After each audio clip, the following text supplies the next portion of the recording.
اگر سیکولر پاکستان بنانا تھا تو انڈیا کی گورنمنٹ تو آج بھی اچھی ہے پاکستان، وہاں تو جمہوریت آج بھی زیادہ پنپتی ہے، ایک دفعہ بھی کوئی ڈکٹیٹر نہیں آیا، تماشا لگایا ہوا ہے میں یہ کر دوں گا میں وہ کر دوں گا۔ پاگل قوم سمجھتے ہو ہمیں؟ بیوقوفوں کا ملک ہے جو تمہارے جی میں آتا کہتے جاتے ہو، جو جس کے من میں آتا ہے وہ کہتے جاتے ہو۔ سنو اسلام کس طرح کی خلافت چاہتا ہے، امیر المومنین خلیفۃ المسلمین حضرت عمر فاروق۔ سنو حکومت کس کو کہتے، حضرت عمر گزر رہے، فجر کی نماز کے بعد 2 گلیاں رہ گئی ہیں، آج پورا نہیں ہو سکا آپ کا دورہ جو رات کو نقاب پہن کے 2 گلیاں رہ گئی تو نقاب اوڑھ کے ہی فجر کے بعد نکل گئے۔ ایک چھپر ہے چھوٹا سا، ایک کٹیا ہے جھونپڑی، بوڑھی اماں بیٹھی ہے، عمر فاروق گزرنے لگے، بوڑھی کو پریشان دیکھا، اماں جی اجازت ہو تو اندر آ جاؤں؟ بوڑھی کہنے لگی چل دوڑ جا اپنا کام کر، کیوں اجازت دوں؟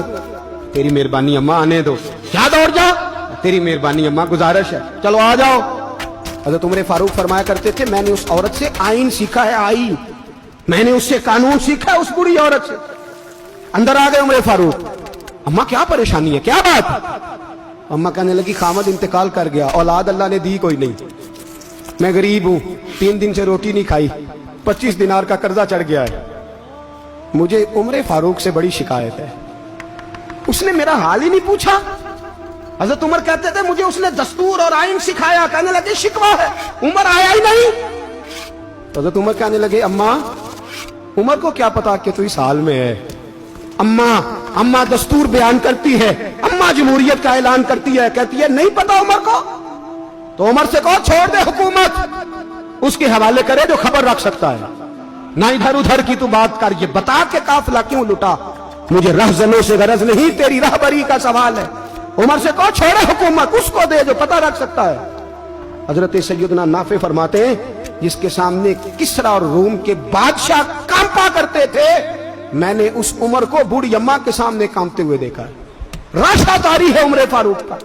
دوڑے گئے، 25 دینار لائے، راشن رکھ کے لائے، روٹیاں پکائیں، بوڑھی اماں کو کھلائیں، کہنے لگے اماں 25 دینار لے لے اور چل، غلطی ہو گئی، عمر کو معاف کر دے۔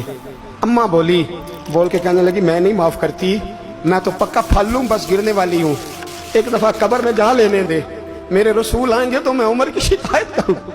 فرمایا میں شکایت کروں گی محبوب پاک سے اور عرض کروں گی حضور اسے پوچھ، اس کو نگران بنایا گیا، اس نے مجھ بیوہ اور لوارث کی خبر ہی نہیں لی، یہ ہے آئین اسلام، یہ ہے دستور مصطفیٰ کریم صلی اللہ علیہ وسلم۔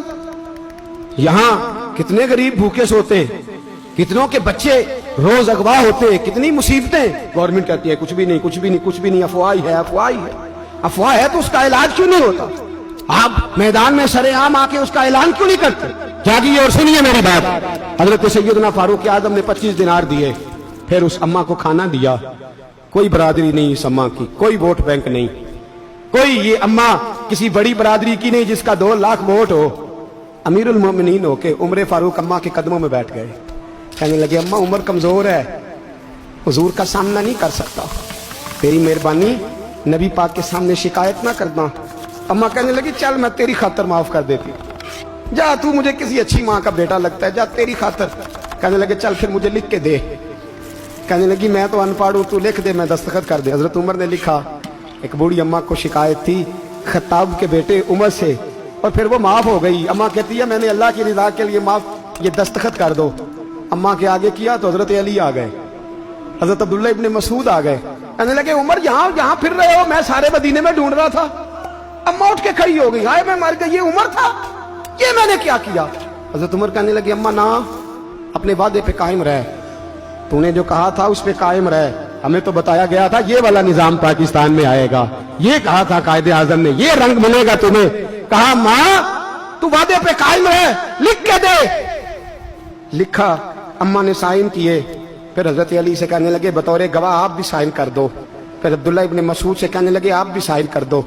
سائن ہو گئے تو جناب عمر نے رکا لپیٹا، حضرت علی کو کہنے لگے علی تو میرا دوست ہے، میری صبحوں اور شاموں سے واقف ہے، علی تو میرا رازدار ہے یار، مجھے یقین ہے کہ میں تجھ سے پہلے مر جاؤں گا، جب عمر کا انتقال ہو جائے تو یہ رکا میرے کفن میں رکھ دینا، یہ رکھنا میرے کفن میں۔ علی کہنے لگے پھر کیا ہوگا؟ پر میں جب نبی پاک میری قبر میں آ کے پوچھیں گے نا بتا تو حکمران تھا کیا کر کے آیا ہے، تو فرمایا میں رکا نکال کے عرض کروں گا سونے ایک اماں ناراض تھی میں اسے بھی راضی کر کے آیا.